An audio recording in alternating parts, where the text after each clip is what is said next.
What's good, YouTube? It's your boy TSO Sage, and I'm back with another video. Now, if there's one thing we can all agree on as NBA fans, is that All-Star Weekend is definitely a mixed bag. And what I mean by that is literally every good thing about All-Star Weekend has a very equal negative. The slam dunk contest has the highest potential out of any event. It literally always has and always will. But if you select even just one or two wrong players for the event, it's all ruined. Hey, how you doing? Editor Sage here. I can't get too loud because the folks are sleeping. I want them to stay that way so I can work. But I just want to elaborate that this video was recorded right before the All-Star events of last night, and hopefully it's uploaded before the All-Star game. But either way, in mild spoiler, not that it doesn't still have the highest potential, but you'll see what I mean. I'll come back. But that shit I just saw, and I'll probably put some clips in, was awful. Literally, either they won't know the dunk, or, and if we really want to be honest here, there's some years where I'm like, who the hell is dunking the ball? Now, while I do admit the dunk contest has much higher upside than every event, the three-point contest is the most consistent one. And while I won't say it's exactly perfect, it's definitely a good event. I wouldn't mess with it too much. But the skills challenge trainer, whatever the hell that junk's called, it's like I'm watching GT again. It's a cool concept, an amazing concept to be honest, but it is executed horribly every single time. It either needs to get reworked or removed. So yeah, those two events cancel out, and then the All-Star game speaks for itself. A bunch of talent in the same room, the most trending stars in the same room, but they don't try until the fourth quarter, maybe. And while I'm well aware it's All-Star break, Sage, let them relax, let them get a break, it still doesn't change the fact the game can be mid. But I say all of that to say, in today's video, I'm just trying to create the perfect All-Star weekend, man. Cause it's not like there's a game on later tonight. There's nothing else to watch, and despite having the biggest names in the industry, it's just so damn boring. Now, before we get into the video, I have one final disclaimer. When it comes to the creative aspect of this video, bro, have an open mind. It's not like I low-key work for the NBA and tomorrow these rules will go into effect immediately. And while I personally try my best to make sure things aren't completely flawed, bro, I don't even script my videos, let alone this one. So if there's some plot hole like we do in a goddamn anime what if, and I said an idea that you just feel like can't happen whatsoever and it's bugging you the entire video, cool, comment it below, but move the hell on, okay? Damn long ass intro, but alright, let's get to the content. Alright, so we got one red flag, one major question that we need to take care of right away. How the hell we gonna get these players to care? Because while I understand the All-Star break again is a break, and it's supposed to be a bit more laid back and relaxed, that's fine, I understand that. But outside of literally the three-point contest, these players don't give a shit about anything happening on the court. They just literally do not, even last year's dunk contest. Maybe this is a hot take or not, but there were some really good dunks last year. But on literally every dunk, zero energy on the entire dunking process, bro. He's 6'3", go get that. It was impressive. He made it look easy. But he made it look too easy. Consider what they've already seen. And that one goes to slam dunk competition. I got a question for you, Kenny, after this dunk. Okay, ooh, I like that. That'll get him to the next round. So, count. Yes, that's a 10. That's a 10. Kenny, stop it, Kenny. Come on, boy. Let's go. Get up. Get up for New York City. Okay. No, Vince came from the back. Oh, well, hey, he's playing high. Oh, he put his hand by the rim. You suck.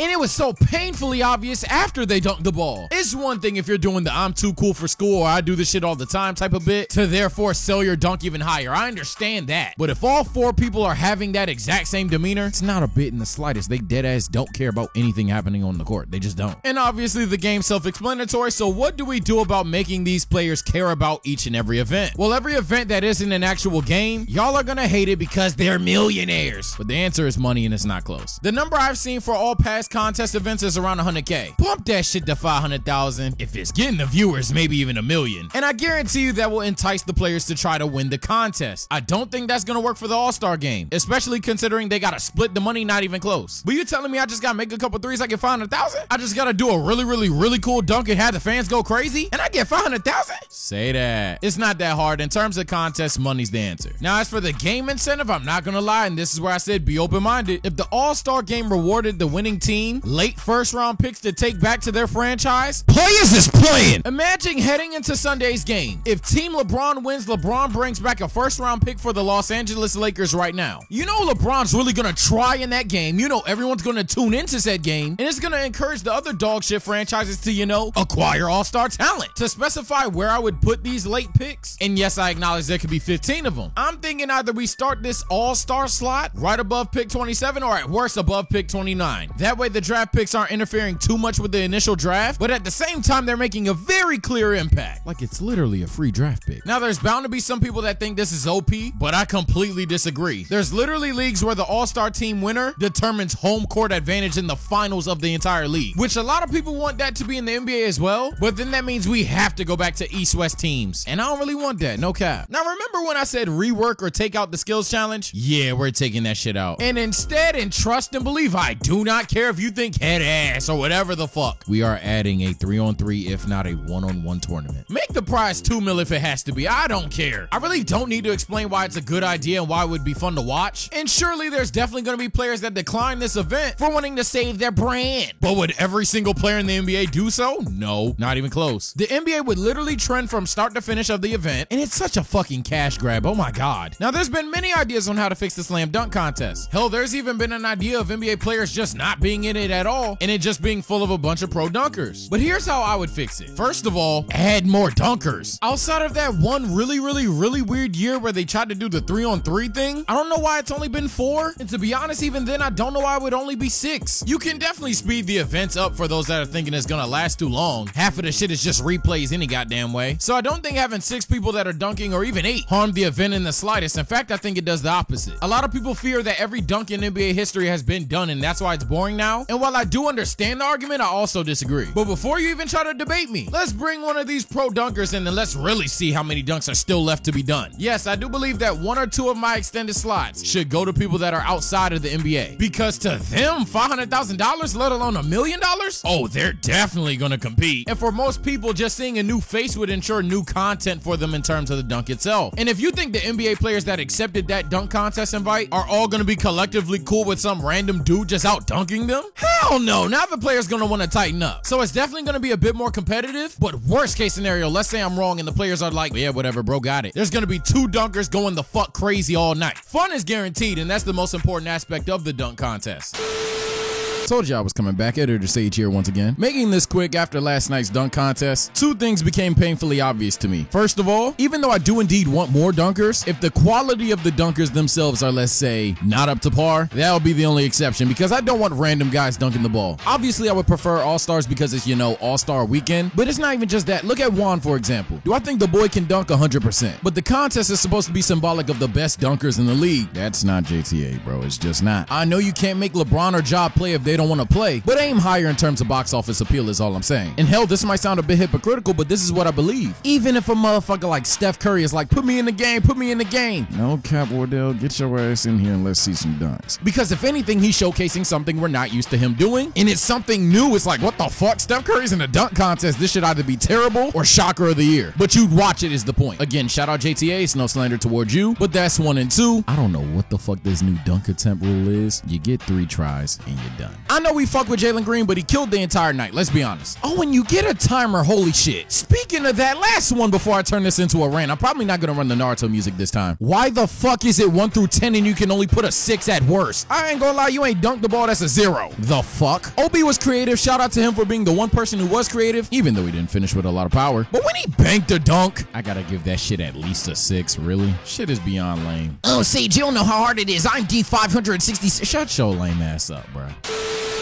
And one more sneaky thing I would add to guarantee different kind of dunks, I would try my best to make sure every year the dunk contest had 2 older players, 2 rookies or sophomores, 2 professional dunkers, and 2 big man dunkers. And then 2 extra slots in case someone wants to repeat, or if it's like a middle-aged player or something. That way, even aesthetically, you're looking at different kinds of people dunking the ball as well. Because when you really think about it, one other problem with the dunk contest is every person that participates is kind of like the same kind of character. A young and/or underrated high-flying talent that's trying to make a name for himself in this contest. And if the days of getting that all-star guy are truly done, this shit, go ahead and get the 7-footer that's trying to show you that, hey, I'm tall as shit, but I can jump too. Or get the older players that's trying to show you that they still got it. That way, even the personalities vary. Right now, the dunk contest's biggest problem is that it's stale. We feel like we've seen everything, and we don't even be caring about who's in the contest. Hell, when's the last time a player talked about coming back to the contest? People was going hard for Zach LaVine and Aaron Gordon. And now let me guess, oh my bad, Obi Toppin and DJ J spun the block. Bruh, shut up. Trust and believe, every every dunk has not been done. All the dunk contest needs is variety and unpredictability, and of course effort. And that's really what I aim for with my new rules. Now the 3-point contest is going to be damn near stock because it sells itself. It's a very straightforward game, damn near no risk of injury, so the players do try, and it even can paint a little narrative of who's the best shooter in the world. People don't 100% dive on that shit, but you'll get some recognition. The only slight change I would make, while I still prioritize players that perform well this season, even if you gotta add a couple more people to the game, I would still make sure you prioritize your superstars. Like if Giannis for some reason wanted to play, am I about to tell that motherfucker no? But that's nitpicky, arguably even a weak point. For the most part, again, the 3-point contest is pretty straightforward and it's pretty good, so not much needs to be changed there. Now as for the Rising Stars Challenge, there's a new idea going out right now, and it sounds good, so